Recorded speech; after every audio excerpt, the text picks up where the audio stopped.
ජේපල කපලා තියෙනවා. ඊයේ අද ඊයේ අවුරුදු 35ක් මෙහෙම තමයි. ඒ පොඩි ළමයි மாவட்டம் கிரிக்கத்தனை பிரதேசம் பிளப்பாடு பிரிவில் வந்து எங்களுடைய மக்களோட்டு கவன ஈர்ப்பு போராட்டம் பிரதான பாதையில் நடைபெற்றுச்சு. இவங்க வந்து சும்மா இந்த ஆர்ப்பாட்டம் நடக்கல. 30 வருடமா வந்து இவங்களுக்கு வந்து வெள்ளம் பாதிக்குது. 25 குடும்பங்கள் வந்து அந்த குடியிருப்புல வந்து லைன் குடியிருப்பு இருக்காங்க.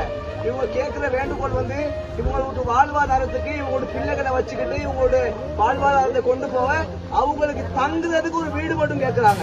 வேற ஒண்ணு இவங்க பெருசா கேட்கற அரசாங்கத்துல இவங்க தங்குறதுக்கு ஒரு வீடு மட்டும் கேட்கிறாங்க.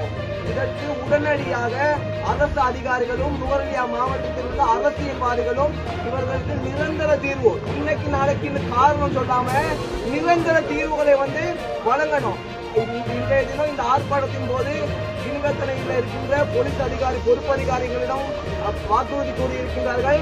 நாளைய தினம் 10 மணிக்கு அம்பகமுவ கிராம தினதாரி மற்றும் கிராம பொறுப்பு அதிகாரிகள் மற்றும் அம்பகமுவ கிராம செயலகத்தில் உள்ள அனைத்து அதிகாரிகளும் எங்களுக்கு வந்து ஒரு முடிவு தாருன்னு சொல்லியிருக்காங்க.